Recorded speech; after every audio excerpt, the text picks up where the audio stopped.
ಏನು ಅಭಿವೃದ್ಧಿ ಆಗಿದೆ ಅವರಿಗೆ? ಫಸ್ಟು ಈ ಇಂಪೋರ್ಟ್ ಎಕ್ಸ್ಪೋರ್ಟ್ ಡೆಫಿಸಿಟ್ ಎಷ್ಟಿದೆ ಕೇಳಿದ್ರು.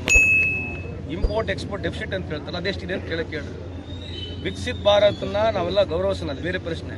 ಅವ್ರು ಯಾವಾಗಲೂ ಹಿಂಗೆ ಹೇಳೋಗ್ಬಿಟ್ರು, ಆಯ್ತಾ? ಯಾವ್ದನ್ನ ಸ್ಪೆಸಿಫಿಕ್ ಹೇಳ್ಬೇಕಲ್ಲ, ಯಾವ ಫೀಲ್ಡಲ್ಲಿ ಗುರು ಆಗಿದ್ದೀವಿ, ಯಾವ ಮಾಹಿತಿ ತಂತ್ರಜ್ಞಾನ ಏನಿದೆ, ಅದೇ ರೀಲ್ಸ್, ಇನ್ಸ್ಟಾಗ್ರಾಮ್ ಭಾರತ ಸರ್ಕಾರದ, ಫೇಸ್ಬುಕ್ ಭಾರತ ಸರ್ಕಾರದ.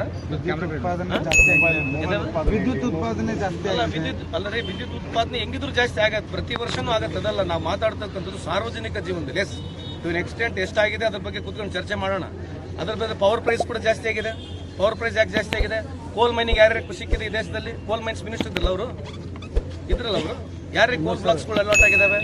ಇವ್ರ ಕಾಲದಲ್ಲಿ PSU ಕಂಪ್ನಿಗಳು ಎಷ್ಟು ಮಾರಿದಾರೆ ಗೊತ್ತಾ? ನೀವು ಕೇಳ್ತಾರೆ ಯಾರಿಗೆ? ನಾವು ದಯಮಾಡಿ ಕೇಳಿ ಅವರಿಗೆ. ನಿಮ್ಮ ಕಾಲದ 10 ವರ್ಷ ಅವಧಿಯಲ್ಲಿ 25 PSU ಕಂಪ್ನೀಸ್ಗಳು ಮಾರ್ಬಿಟ್ಟಿದ್ದಾರೆ. ಯಾರು? ಕೇಂದ್ರ ಸರ್ಕಾರ ಕಳೆದ 11 ವರ್ಷದಲ್ಲಿ 25 PSU ಕಂಪ್ನೀಸ್ಗಳು ಮಾರ್ಬಿಟ್ಟಿದ್ದಾರೆ. ಇದ್ರ ಬಗ್ಗೆ ಮಾತನಾಡ್ತಾರಾ? ಸಿಂಪಲ್ ಹೇಳಿದ್ವಲ್ರಿ, $56 $90 ಆಗಿದೆ.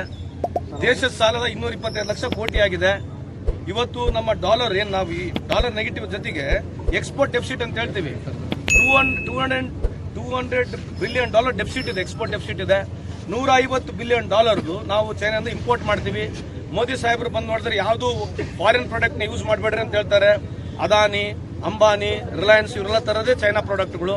ಛತ್ರಿನೂ ಅಲ್ಲಿಂದ ತಂದು ಮಾರ್ತೀವಿ ನಾವು.